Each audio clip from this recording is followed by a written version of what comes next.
Tahimik ang gabi sa nayon.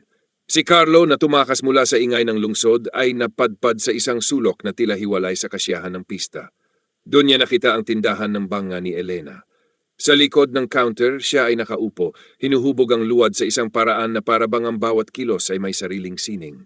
Magandang araw, ang tinig ni Elena ay malambot, puno ng lihim na bumabalot sa kanyang bawat salita. Malayo ka sa pista, hindi ba? Ang mga salita ay simple, ngunit may kakaibang dating sa puso ni Carlo. Para bang ang bawat saglit ay isang paanyaya sa isang kwento na hindi niya pa naunawaan.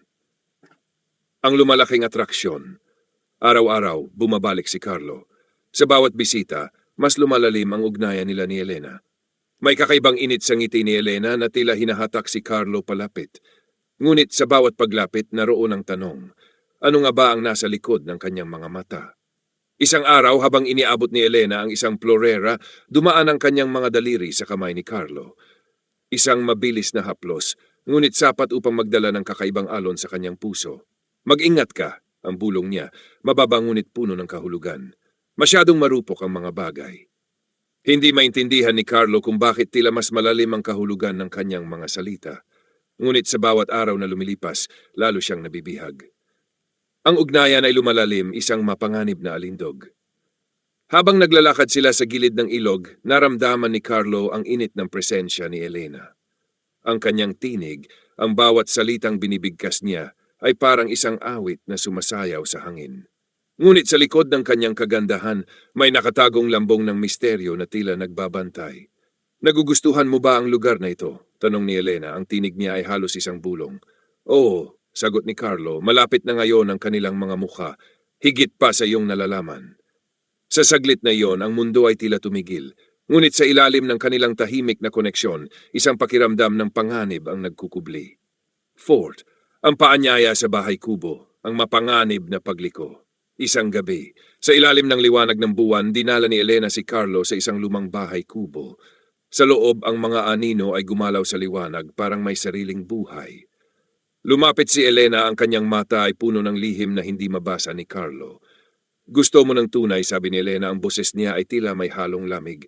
Ngunit hindi mo pa naunawaan ang halaga. Sa isang iglap, nagbago ang kanyang anyo. Ang kagandahang humatak kay Carlo ay biglang nawala.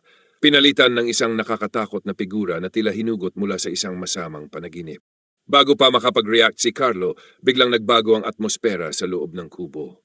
Ang mga anino sa paligid ay nagsimulang mag-ikot at ang anyo ni Elena ay kumislap na nagbubukas ng isang mas madilim, mas nakakatakot na anyo.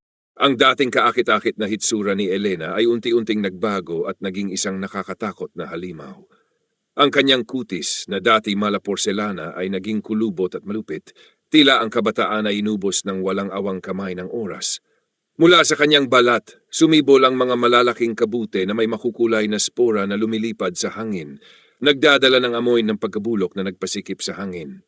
Ang mga paa ni Elena ay nabaon sa lupa, at mula dito, lumabas ang mga ugat na naging parang mga galamay, tumutubo sa paligid at dinidikit ang lupa sa kanya, na tila siya ay bahagi ng kagubatan mismo. Ang kanyang mga mata ay tumambad, lumabas mula sa kanyang mga socket, at mula dito ay sumibol pa ang maraming kabute na parang mga mata rin, nakatingin kay Carlo ng sabay-sabay.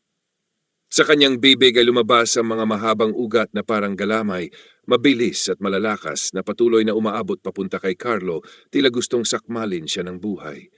Ang bawat galaw ng halimaw ay nagdadala ng malamig na hangin at isang masangsang na amoy ng nabubulok na lupa. Ang mga galamay ni Elena ay mabilis na umabot kay Carlo, ngunit sa huling sandali, siya ay mabilis na umiwas, halos madapa habang umaatras. Ang malamig at nakakatakot na tinig ng halimaw ay umalingaw-ngaw sa kubo, kasabay ng pagkalat ng mga spora sa hangin. Naramdaman ni Carlo ang hirap sa paghinga.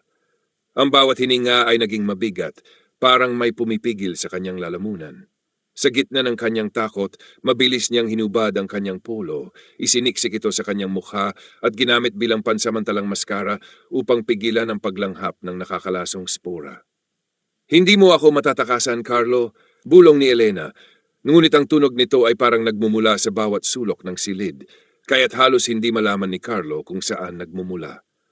Napansin ni Carlo ang isang lampara sa sulok ng kubo. Isang simpleng lamparang de gasolina na may mahina lamang na liwanag, ngunit alam niyang ito na ang kanyang magiging sandata. Sa kanyang pagkakaupo sa sahig, mabilis niyang tinantiya ang distansya ng lampara mula sa kanya at sa mga galamay ni Elena na patuloy na lumalapit. Ang labanan.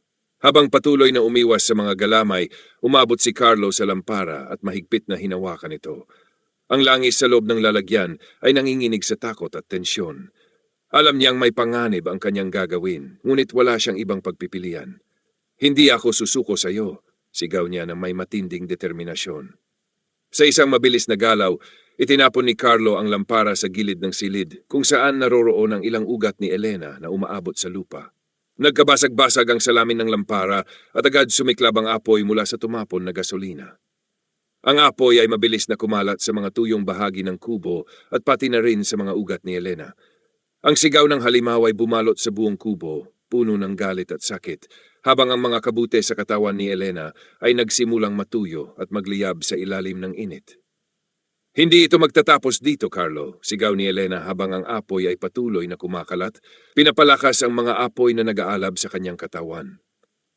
Ang pagtatapos, hindi na lumingon si Carlo. Ang dating tahimik at maganda niyang nayon ay tila naging isang bitag at ang tanging nais na lang niya ay makalayo. Habang siya ay tumatakbo, naririnig pa rin niya ang malamig at mapanlait na boses ni Elena na parang sumusunod sa kanya mula sa malayo hanggang sa tuluyan na itong nawala sa kalayuan.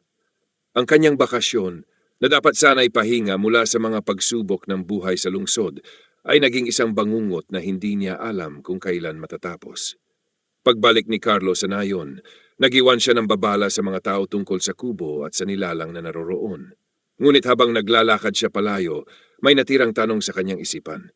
Talaga bang tapos na ito?